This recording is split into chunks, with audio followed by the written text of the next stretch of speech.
नमस्कार, श्री स्वामी समर्थ। रक्षाबंधनाच्या दिवशी आपल्याला भावाच्या दीर्घायुष्यासाठी बहिणीने ओवाळताना एक मंत्र म्हणायचा आहे। त्या मंत्राचा अर्थ काय आहे हे पण मी तुम्हाला सांगते। नक्की तुम्हाला त्या मंत्राचा अर्थ समजल्यावर तुम्ही तो मंत्र म्हणाल। त्यानंतर दुसरी गोष्ट म्हणजे सगळ्यात पहिले रक्षाबंधनाच्या दिवशी कोणाला आपल्याला राखी बांधायची आहे की ज्यामुळे आपल्याला नेहमी कष्टासोबत नशिबाची साथ मिळेल। त्यानंतर संकट काळामध्ये जसा आपला भाऊ उभा राहतो त्याप्रमाणे संकट काळामध्ये नेहमी आपल्याला त्यांची साथ मिळेल। त्यामुळे पहिली राखी कोणाला बांधायची, कोणाचा हा मान आहे, ही संपूर्ण माहिती मी तुम्हाला आजच्या व्हिडिओमध्ये देणार आहे। तर बघा, काल परवाच मी तुम्हाला व्हिडिओमध्ये सांगितलं की रक्षाबंधनाचा शुभ काळ जो आहे तर त्यामध्ये आपल्याला राखी बांधायची आहे। आता बघा, औक्षण कसं करायचं याचा व्हिडिओ पण मी शेअर केलेला आहे की औक्षणाच्या ताटात कुठल्या मोजक्याच पण ज्या गोष्टींना खूप महत्त्व आहे, म्हणजे औक्षण त्याच्याशिवाय पूर्ण होत नाही, त्या कुठल्या वस्तू घ्यायच्या आहे, औक्षण कसं करायचं, परिपूर्ण नियमांनी औक्षण कसं करायचं की जेणेकरून आपल्या भावाला दीर्घायुष्य लाभेल, त्याच्या आयुष्यातल्या निगेटिव्ह गोष्टी, नकारात्मकता ही दूर निघून जाईल।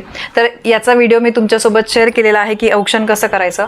तर बघा, राखी बांधताना किंवा औक्षण करताना प्रत्येक बहिणीने एक मंत्र म्हणायचा आहे। तो मंत्र मी तुम्हाला स्क्रीनवर देते। तो आहे येन बद्धो बलिराजा दानवेंद्रो महाबलः तेन त्वाम प्रतिबंधात्मी रक्षे माचल माचल।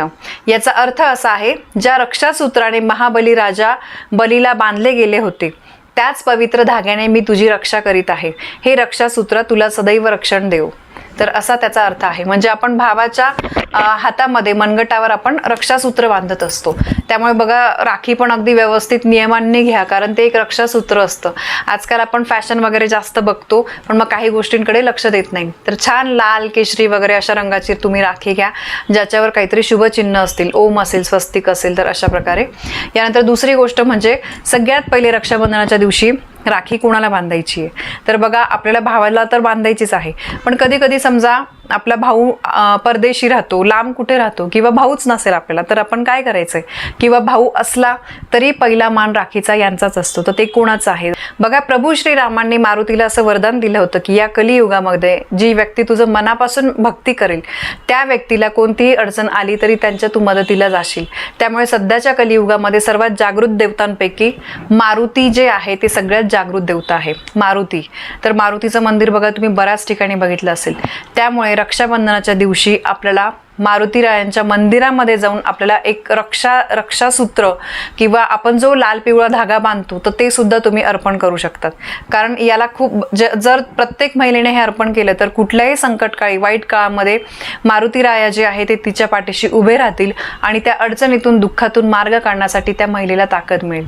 तर नक्की तुम्ही तुमच्या जवळपास कुठे मारुतींचं, हनुमानांचं मंदिर असेल तर तिथे जाऊन तुम्हाला एक राखी अर्पण करायची किंवा रक्षासूत्र तुम्ही अर्पण करू शकता। त्यानंतर मारुतींना मनापासून आपल्याला प्रार्थना करायची आहे की हे मारुतीराया, हे रक्षासूत्र मी अर्पण करत आहे, याचा तुम्ही स्वीकार करा आणि माझ्या वाईट काळामध्ये मला साथ द्या, योग्य मार्ग दाखवा।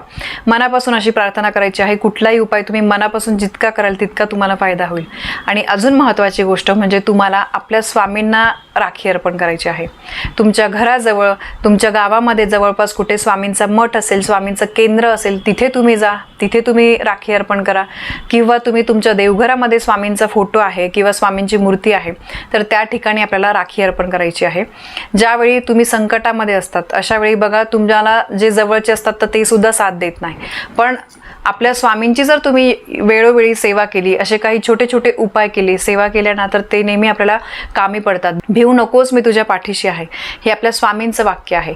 आणि आपण राखी बांधताना बघा तेच असतं की राखी बांधल्यानंतर भाऊ आपलं रक्षण करतो। त्यामुळे आपल्या स्वामींना जर आपण एक राखी अर्पण केली ना तर स्वामी आपल्या वाईट काळामध्ये आपली साथ कधीही सोडून जात नाही, आपल्याला त्या दुःखातून, अडचणीतून बाहेर निघण्यासाठी ते योग्य मार्ग दाखवत असतात। त्यामुळे लक्षात ठेवा, रक्षाबंधनाच्या दिवशी सगळ्यात पहिले तुम्हाला मारुतीरायांना राखी अर्पण करायची आहे। यासोबतच आपल्या स्वामींना सुद्धा तुम्हाला राखी, स्वामी समर्थांना तुम्हाला राखी अर्पण करायची आहे। आणि त्यानंतर मग तुम्ही तुमचे जे कोणी भाऊ असतील, सख्खे, मावस, चुलत किंवा मानलेले कोणी भाऊ असतील तर त्यांना तुम्हाला राखी बांधायची आहे। तर बघा, रक्षाबंधनाच्या दिवशी भावाला ओवाळताना कुठला महत्त्वाचा मंत्र म्हणायचा, त्याचा अर्थ काय आहे, यासोबतच रक्षाबंधनाच्या दिवशी आपल्याला सगळ्यात पहिले राखी कोणाला अर्पण करायची, ही अत्यंत महत्त्वाची माहिती मला तुमच्यापर्यंत पोहोचवायची होती। माहिती तुम्हाला आवडली असेल तर व्हिडिओला लाईक करा, शेअर करा। आपल्या चॅनलवर नवीन असाल तर सबस्क्राईब नक्की करा। धन्यवाद। श्री स्वामी समर्थ।